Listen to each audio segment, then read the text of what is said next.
Hey everyone, today we're diving into the fascinating story of the Galatia dynasty, a tale of Celtic warriors who found themselves far from home in what we now know as Turkey.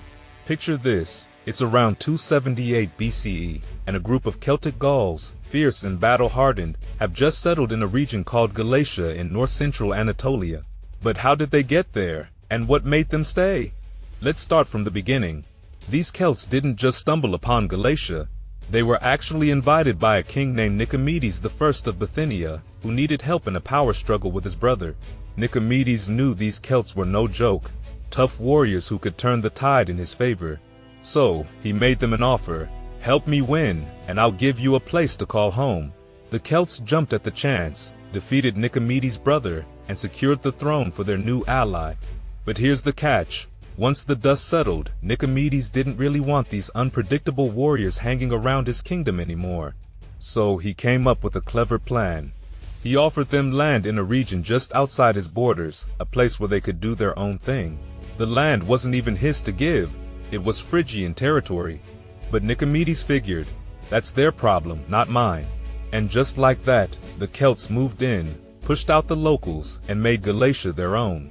At first they kept their Celtic traditions alive, celebrating their old festivals and rituals, but over time they began to blend in with the local Greek culture, so much so that people started calling them the Greek Gauls. Eventually they came under Roman control, but not before making a name for themselves as fierce warriors and skilled mercenaries.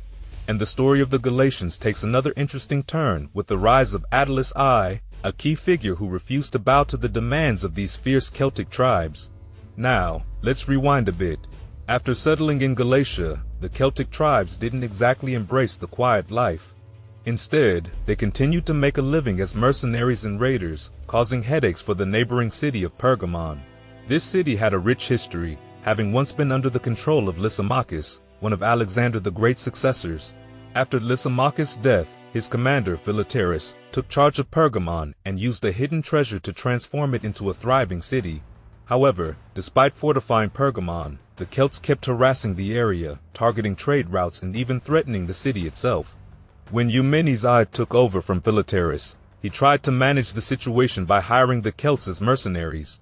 This worked for a while, and with their help, he even managed to defeat Antiochus Outsoter at the Battle of Sardis.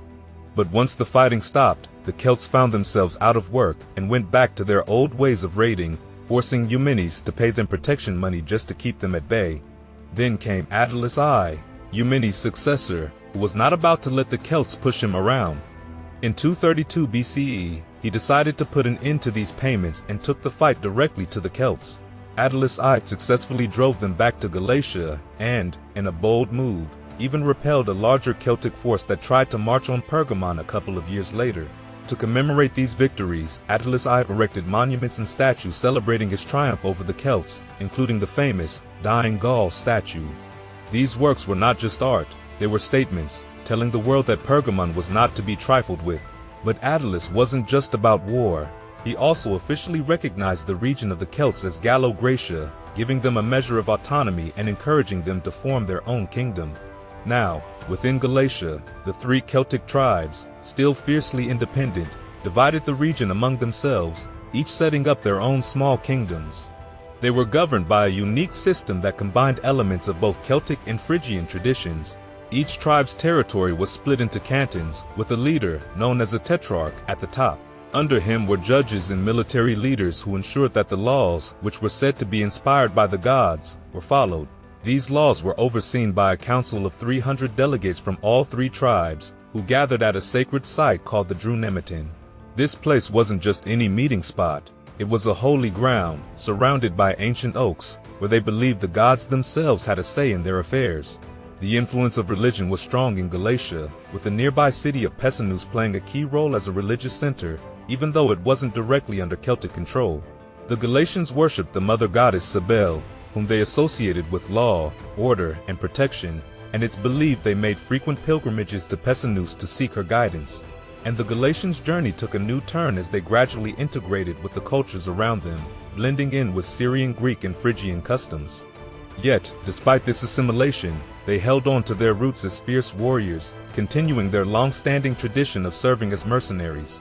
One notable chapter in their history was when they fought for Antiochus III, also known as Antiochus the Great, in his efforts to reunite his empire. They played a significant role in his campaigns from around 210 to 204 BCE, and later joined him in his ill-fated invasion of Greece in 191 BCE. Unfortunately for Antiochus III, things didn't go as planned. He suffered a major defeat at Thermopylae in 191 BCE, and then at the decisive Battle of Magnesia in 190 BCE, where his forces were completely overwhelmed by the Romans. This defeat forced him to agree to the harsh terms of the Treaty of Apamea in 188 BCE, drastically reducing the power and territory of the Seleucid Empire. For the Galatians, this defeat meant not only the loss of a powerful ally, but also unemployment. But their problems were about to get even worse. The Romans, who had fought alongside Eumenes II of Pergamon against Antiochus III, had seen the Galatian warriors in action and were impressed by their combat skills. The Roman consul, Gnaeus Manlius Voso, recognized the potential of these warriors. However, since Rome was still allied with Eumenes II and couldn't negotiate directly with his enemies, Voso decided to punish the Galatians for their role in supporting Antiochus. In 189 BCE, without waiting for approval from the Roman Senate, Voso led a campaign into Galatia, igniting what came to be known as the Galatian War. He defeated the Celtic tribes at the Battle of Mount Olympus and again at Ankara within the same year. Initially, Voso's actions were controversial, as he had acted on his own initiative while peace negotiations with the Seleucids were still ongoing. But after explaining his rationale, he was cleared of any wrongdoing and was even awarded a triumph in Rome. With that, Galatia was reduced to a client state under Roman control, and the once fierce and independent Galatians found themselves serving in the Roman army. As time passed, the Galatian tetrarchy gradually transformed into a monarchy, with Diodorus emerging as one of its most notable kings. Diodorus was well connected, counting powerful Romans like Pompey the Great and the orator Cicero among his friends. He even hosted Julius Caesar during his visit to Galatia. Although he initially sided with Pompey against Caesar in their civil war, Diodorus was pardoned by Caesar and later restored to power by Mark Antony after Caesar's assassination. Diodorus' reign was followed by that of his son-in-law, Brachiterus, and later his grandson, Amyntas, who would be the last king of Galatia. When Amyntas was assassinated in 25 BCE, the region was fully absorbed into the Roman Empire, becoming a Roman province under Augustus Caesar. The Galatians' religious practices also evolved over time.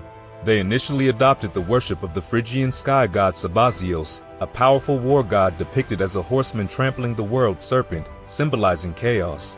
This shift reflected a broader trend in the region, where Sabazios gradually gained prominence over the older mother goddess, Cybele. By the time the Christian apostle Paul arrived in Anatolia, the Galatians were primed for a new belief system. Paul's message of salvation through a single all-powerful deity resonated with the Galatians, who were already familiar with similar concepts through their worship of Sabazios and Zeus.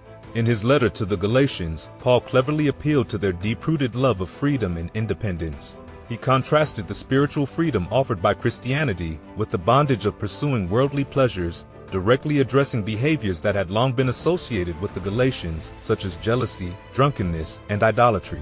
His approach was effective, and many Galatians converted to Christianity, leaving behind their old gods for the new faith. Over time, Galatia became a significant center of early Christianity, with some of the earliest Christian communities in the region. The Galatians, once known for their fierce independence and warrior spirit, gradually embraced Roman culture and Christianity, replacing their ancient traditions with new beliefs. Their Celtic Greco culture faded, leaving behind little more than a name that survives today, primarily remembered through the biblical epistle.